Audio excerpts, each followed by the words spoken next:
People aren't just fed up with America, they're fleeing. Not metaphorically. Literally. In 2024 alone, over 216,000 U.S. citizens officially renounced their citizenship or relocated abroad, and that number is up 1,100% since 2008.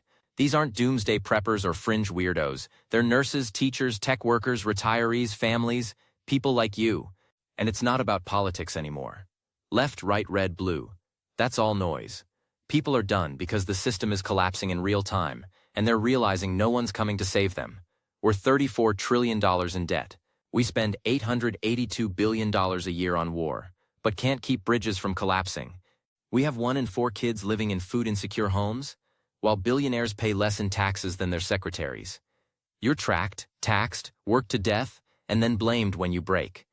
So if you're sitting there wondering, is it just me? Am I crazy for thinking about leaving? No, you're wide awake. And what I'm about to show you proves it. Young Americans are ditching the country before they even start their adult lives. You would think it's just boomers retiring to Mexico or digital nomads trying out Bali. But here's the truth. No one wants to say out loud. Gen Z and younger millennials are leaving before they even get started. College students are graduating, closing their laptops, and instead of looking for a job in New York or LA, they're looking up residency requirements in Portugal and Vietnam. According to data from the Association of Americans Resident Overseas, the number of U.S. citizens under 35 living abroad grew by 35% between 2020 and 2024. And we're not talking about military families or diplomats. These are regular, educated young adults, many with remote jobs, who want absolutely nothing to do with what America has become. They see the cost of rent in cities like Austin or Denver, where a 400-square-foot studio can go for $2,200 a month. And they're just opting out. They look at healthcare that can bankrupt them from one ER visit. They're skipping the rat race altogether. In Thailand, you can rent a full one-bedroom apartment for $280. In Portugal, you can live off less than $1,500 a month comfortably, with universal healthcare and walkable cities. Here, you're lucky to find an affordable place without stepping over a tent city. These kids have grown up watching mass shootings in schools, climate disasters every other month, and a government that can't pass a budget without threatening default. And now they're old enough to ask why stay. This isn't just a travel trend. It's a quiet exit, a vote of no confidence in the system. They've been raised on chaos, and they're choosing peace somewhere else. And maybe the most damning part? They're not even scared about what they're leaving behind. They're more scared of staying. America's middle class is shrinking, and nobody's talking about what replaces it. Here's the thing most people don't realize. The American middle class, the group that built the suburbs, drove the economy, and defined the American dream, is quietly being erased. And not over decades. Over just the last 5 years, that entire financial tier is collapsing. Pew Research shows the percentage of Americans considered middle class fell from 61% in 1971 to just 50% in 2024, and the trend is accelerating. What does that actually mean? It means people who used to afford a modest home, a decent vacation, and some savings for retirement now live paycheck to paycheck. And here's what's really wild. Real wages in the U.S. have barely moved since the late 1970s when adjusted for inflation. Meanwhile, the cost of healthcare is up 3,000%, college tuition is up 1,400%, and housing? In cities like Phoenix, housing prices doubled in just 4 years. You can work 40 hours a week, have no debt, and still not make enough to cover rent, utilities, food, and insurance. So where do people go when the middle falls out? They either climb into the upper class, which is nearly impossible without family wealth, or they fall. And the fall is brutal. Food bank demand in the U.S. is higher now than during the pandemic. Credit card debt crossed $1.13 trillion in 2025, the highest in history. Car payments are now averaging $739 per month. People are surviving on Afterpay and Klarna just to buy groceries. And the worst part? No one in power is even pretending to fix it. Both parties scream about culture wars while ignoring that millions are slipping into poverty. The middle class didn't just vanish, it was cannibalized by corporate greed, stagnant wages, and a government that stopped protecting working families a long time ago. We don't have a housing crisis. We have a housing scam. So let's be real. The housing market isn't broken. It's working exactly as intended for hedge funds. That's the part most people don't know. Everyone's screaming about low inventory and high interest rates. But the truth? Wall Street owns your neighborhood now. Since 2020, institutional investors have bought up 28% of all single-family homes in some U.S. cities. BlackRock, Invitation Homes, and other private equity firms are scooping up entire subdivisions before individual buyers even get a chance to bid. In Atlanta, 1 in 3 homes sold went straight to investors. These corporations aren't trying to help first-time buyers, they're creating permanent renters. They buy the house cash, push the price up $40,000 overnight, then rent it back to the same middle-class family that would have bought it. It's legalized asset stripping. Meanwhile, zoning laws keep new housing from being built, local governments are lobbied into silence, and housing stock stays artificially low. Millennials and Gen Z are now expected to pay $2,800/month for a 2-bedroom apartment in cities where average salaries can't even cover that. And good luck saving for a down payment. Rent hikes are eating any surplus. And don't even get me started on Airbnb. In cities like Austin and Miami, 40% of listings are short-term rentals, and entire buildings are now ghost hotels. Locals can't afford to live in their own towns. Housing didn't become unaffordable by accident. It was monetized, financialized, and converted into a wealth extraction scheme. And now, Americans are finally seeing the scam for what it is. They're saying, "I'm not playing this game anymore." That's why people are leaving for places where housing is a right, not an asset class. America's healthcare system is the #1 cause of bankruptcy. Still, now let's talk about something that should make every American furious. You can live a healthy life, work hard, never miss a payment, and still end up homeless because you got sick.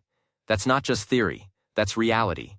In 2025, 66.5% of all bankruptcies in the United States are due to medical bills. And get this, most of those people had insurance. That's right, having insurance is no protection from catastrophe. You can pay Blue Cross $900 a month and still get stuck with a $17,000 bill for an ambulance ride, an ER visit, or a single MRI. In fact, America spends more per capita on healthcare than any country on Earth, over $13,000 per person, yet has some of the worst outcomes in the developed world. Infant mortality rates higher than Cuba, life expectancy that's falling. 1 in 4 Americans skip prescriptions because they simply can't afford them. Diabetics are rationing insulin. Cancer patients are delaying chemo. And here's what's truly terrifying. Medical debt isn't just a financial issue anymore. It's a form of social control. Hospitals now partner with credit agencies to track patients. Miss a bill? It hits your credit. And thanks to recent policy changes, more employers now run healthcare-related credit checks when hiring. So now your illness can cost you a job too. Americans are trapped in a system where health equals wealth. And if you don't have wealth, your health will fail. In contrast, people are moving to countries with universal healthcare, even if it's just basic care.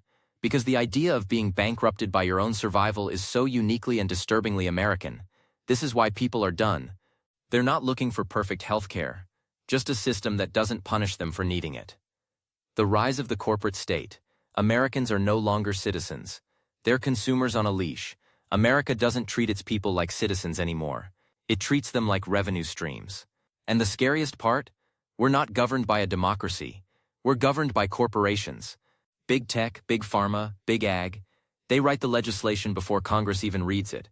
Between 2020 and 2024, corporate lobbying hit a record $4.1 billion per year, and that's just what's legally reported. Every policy, every loophole, every tax code revision, it's all designed to make you pay more, work more, own less, and thank them for it.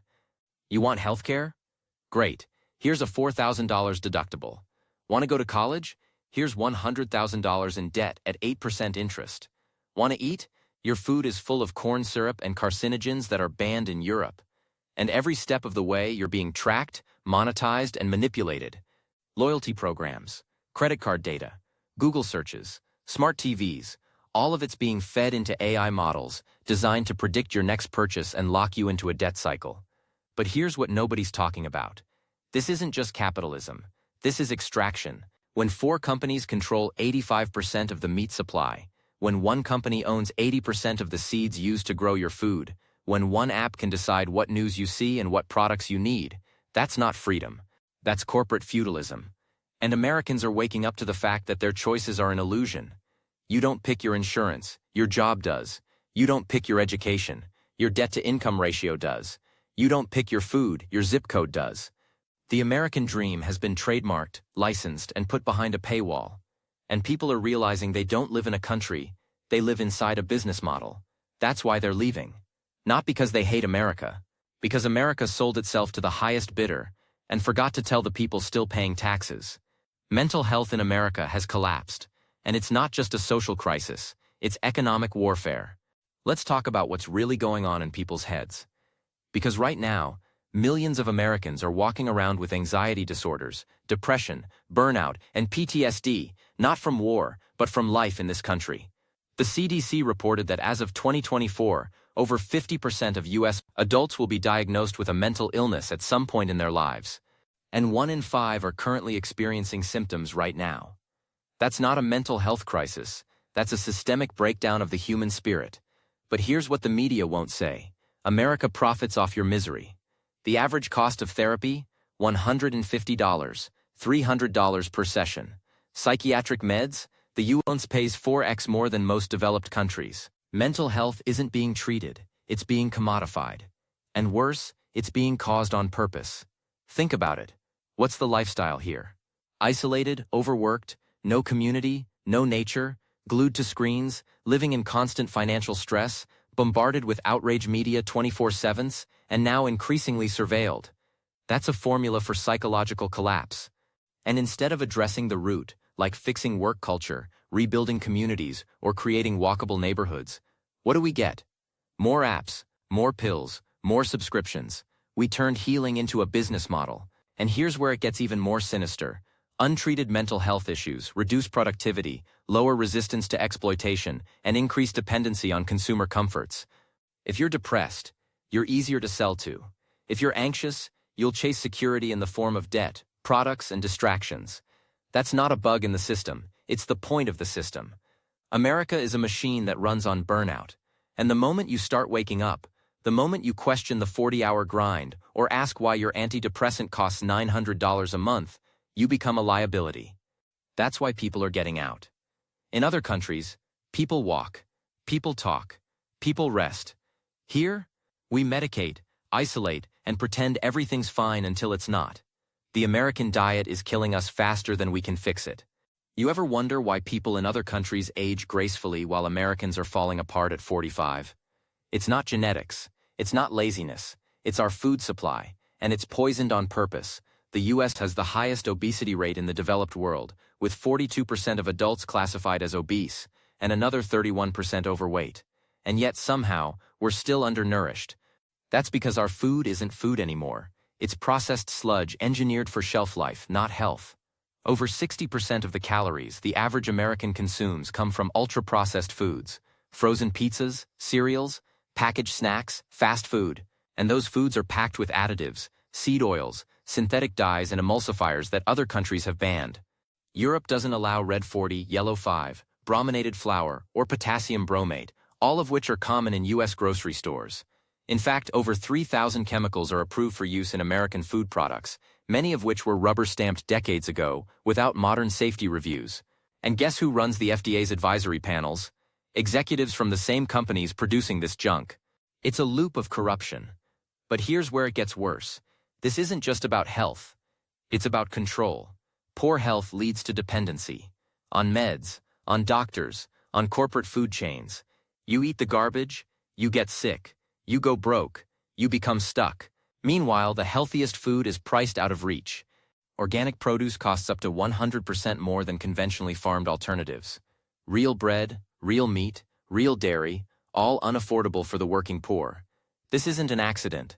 This is bioeconomic warfare, and it's being waged against the population with a smiling face and a cartoon mascot on the cereal box. In countries like Japan, Italy, and Costa Rica, where people cook, share meals, and eat real food, the rates of chronic disease are a fraction of what we see here. Americans are dying younger, living sicker, and being told it's their fault for not exercising more. But the truth is, the deck is rigged.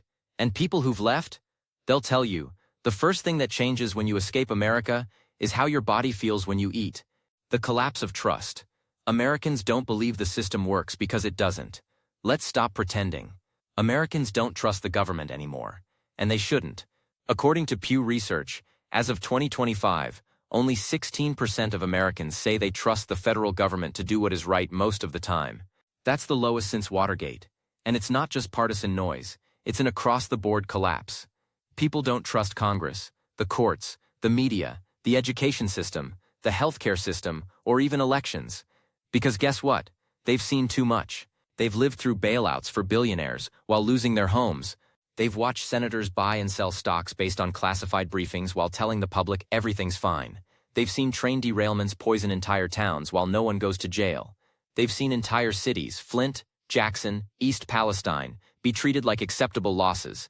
This isn't about conspiracy theories. This is about the lived experience of watching every institution fail in real time. The government told people inflation was transitory, while groceries jumped 40%. They said college was the ticket to a better life, then saddled an entire generation with $1.7 trillion in debt and no degree-to-job pipeline. And here's what's really wild. Americans now trust corporations more than government, even though corporations are literally writing the policies that are wrecking their lives. That's how deep the rot goes. This erosion of trust isn't just a vibe, it's a national security threat. When people stop believing the system works, they stop playing by the rules. They withdraw. They check out. They leave. The social contract has been broken so many times, it's just dust now. That's why people are moving out of the country, off the grid, or mentally disconnecting, because trust, once lost, is almost impossible to rebuild. And right now, America is running on fumes. Not hope, not unity, not pride, just momentum and muscle memory.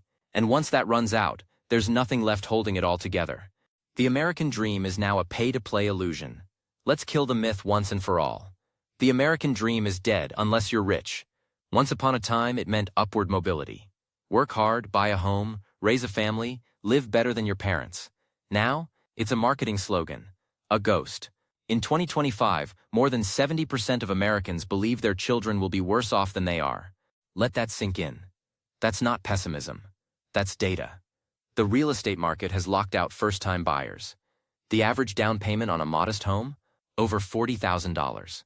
Student loan debt is back after the payment freeze ended, and people are now shelling out $500 to $1,000 a month just to keep interest from ballooning. Childcare? Up to $2,200 per kid per month in some states. So what happens? Millennials and Gen Z stop having kids. They give up on owning homes. They delay everything. The median age for first-time homebuyers is now 36, the oldest in American history. Retirement? That's a fantasy. Most Americans can't even cover a $1,000 emergency. And the ones who made it? They're often one layoff, one illness, or one divorce away from ruin. Here's the part nobody wants to admit. The dream still exists, but only for people who already have money. The upper class buys opportunity. Private tutors, Ivy League access, legacy admissions, tax loopholes, offshore accounts. Meanwhile, working-class Americans are drowning in compound interest. The system rewards wealth, not work. And the ladder?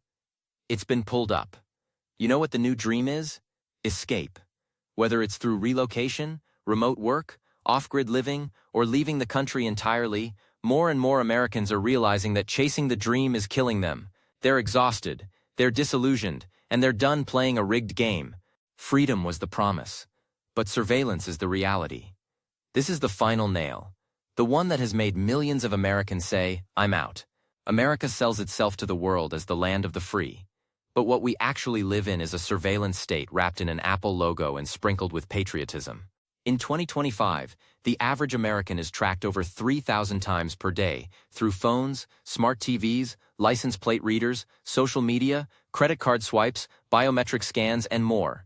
That's not a guess. That's from the data brokerage industry itself, which has exploded into a $400 billion market. Every location ping, every click, every voice command you give to Siri or Alexa is fed into models that sell you to advertisers, insurers, and yes, government contractors. You don't own your data. You are the data. And here's the part that should terrify you. America has no federal privacy law. Europe has GDPR. Even Brazil has LGPD. We have terms and conditions. You click I agree, and now your smart fridge knows when you're depressed. And don't think it stops with tech. Since 9/11, the U.S. has built the largest domestic surveillance architecture in history. Fusion centers, Stingray cell site simulators, facial recognition at airports, NSA backdoors into your email. You think you're just getting gas at the pump? That camera above the screen is checking your face against a national database. And with the rise of AI, it's only getting worse. Predictive policing software is now in use in over 90 cities. Your digital footprint can be used to deny loans, flag you as a risk, or recommend you for extra screening, and you'll never even know. Freedom of speech? Sure, until your bank closes your account because you posted the wrong thing online. That's already happened. Look it up. We are living in a digital panopticon, and the only thing keeping most people docile is the illusion of choice. But the people who've seen behind the curtain? They're leaving. They're building lives where they can disconnect, unplug, and finally breathe. Because what good is freedom if you have to ask for permission to live?